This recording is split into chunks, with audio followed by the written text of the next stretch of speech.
ఈరోజు వీడియోలో టేస్టీగా గుత్తి వంకాయ కర్రీ చేసుకుందామండి. ఈ కర్రీ కోసం వంకాయలన్నీ ఒకే సైజులో చిన్నగా ఉంటే బాగుంటుందండి. మీరు కూడా ఒకసారి ట్రై చేయండి. దీనికోసం ముందుగా నువ్వుపప్పు పౌడర్ చేసుకోవాలండి. దానికోసం స్టవ్ ఆన్ చేసుకుని చిన్న బాండీ పెట్టుకుని ఒక 3 స్పూన్స్ నువ్వుపప్పు వేసుకుని మంట లో ఫ్లేమ్లో పెట్టుకుని గోల్డెన్ కలర్ వచ్చేంత వరకు ఫ్రై చేసుకోవాలి. కలుపుకుంటూ ఉండాలండి, లేకపోతే మాడిపోతుంది. ఇలా నువ్వుపప్పు చిటపట్లాడాక స్టవ్ ఆఫ్ చేసుకుని చల్లారిన తర్వాత ఒక మిక్సీ జార్ తీసుకుని అందులో వేసుకుని ఫైన్ పౌడర్గా చేసుకోవాలి. ఇలా పౌడర్ చేసుకున్నాక ఒక గిన్నెలో వేసుకుని పక్కన పెట్టుకోవాలి. తర్వాత అదే మిక్సీ జార్లో మసాలా కోసం 2 స్పూన్స్ ధనియాలు, 1/2 స్పూన్ జీలకర్ర, 1 ఇంచ్ దాల్చిన చెక్క,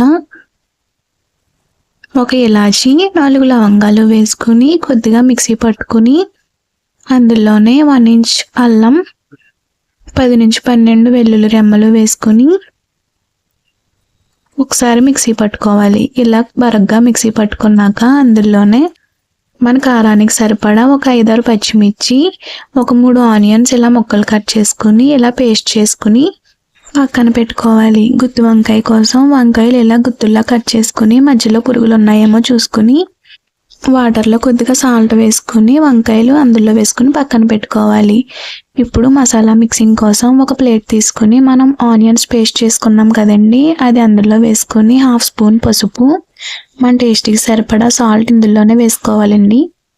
1 స్పూన్ కారం కూడా యాడ్ చేసుకుని కర్రీకి ఎక్స్ట్రా టేస్ట్ రావడం కోసం 1 స్పూన్ వెన్నపూస వేసుకుని మసాలాలో మొత్తం అంతా కలిసేలా కలుపుకోవాలి.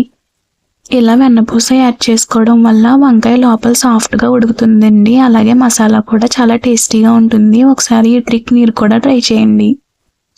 ఇలా మసాలా మనం గుత్తులుగా కట్ చేసుకున్న వంకాయలన్నిటికి పెట్టుకోవాలండి. లోపల వరకు వెళ్ళేలా పెట్టుకుంటే బాగుంటుంది. ఇలా వంకాయలన్నిటిలోకి మసాలా పెట్టుకున్నాక మిగిలిన మసాలా కర్రీలో వేసుకోవచ్చండి. నేను మసాలా తక్కువ చేసుకున్నానండి. మీరు కావాలంటే ఆనియన్స్ వేసుకుని ఎక్కువ కూడా చేసుకోవచ్చు, గ్రేవీ ఎక్కువ వస్తుందండి.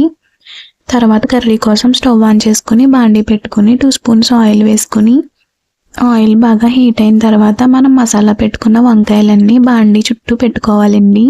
వీడియోలో చూపిస్తున్నట్టుగా అడ్జస్ట్ చేసుకుంటూ బాండీ మొత్తం సర్దుకోవాలి. ఇలా వంకాయలన్నీ పెట్టుకున్న తర్వాత మిగిలిన ఆనియన్స్ పేస్ట్ ఉంది కదండి, అది కూడా పైనుంచి వేసుకుంటే సరిపోతుంది. మంట లో ఫ్లేమ్లో పెట్టుకుని మూత పెట్టుకుని కుక్ చేసుకోవాలి.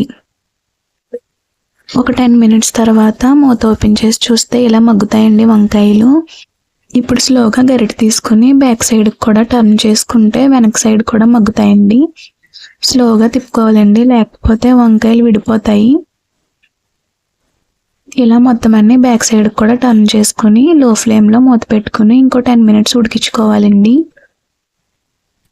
కొద్దిగా టైం పడుతుంది కానీ కర్రీ చాలా టేస్టీగా ఉంటుందండి. ఇలా రెండో సైడ్ కూడా మగ్గిన తర్వాత కొద్దిగా వాటర్ యాడ్ చేసుకోవాలండి. దీనివల్ల మసాలా పచ్చివాసన లేకుండా ఉంటుంది. మనకి గ్రేవీ కూడా చిక్కగా వస్తుందండి. ఇలా వాటర్ యాడ్ చేసుకున్నాక మధ్య మధ్యలో కలుపుకుంటూ ఉడికించుకోవాలి. ఒక 10 మినిట్స్ ఉడికించుకుంటే వాటర్ అంతా ఎగిరిపోతుందండి. అప్పుడు కొద్దిగా కొత్తిమీర వేసుకుని 5 మినిట్స్ ఉడికించుకున్నాక మొత్తం అంతా కలిసేలా ఒకసారి కలుపుకొని మనం నువ్వుపప్పు పౌడర్ మిక్సీ పట్టుకున్నాం కదండి, అది మొత్తం వేసుకుని మూత పెట్టుకుని లో ఫ్లేమ్లో 5 మినిట్స్ అలాగే ఉంచి స్టవ్ ఆఫ్ చేసుకుంటే సరిపోతుందండి. కలపకూడదండి, లాస్ట్లో మనం సర్వ్ చేసుకున్నప్పుడు కలుపుకుంటే సరిపోతుంది. మన టేస్టీ గుత్తి వంకాయ కర్రీ రెడీ అవుతుందండి. ఈ చిన్న ట్రిక్స్ వల్ల కర్రీ చాలా టేస్టీగా ఉంటుందండి. వీడియో నచ్చితే లైక్ చేసి మన ఛానల్ని సబ్స్క్రైబ్ చేసుకోండి.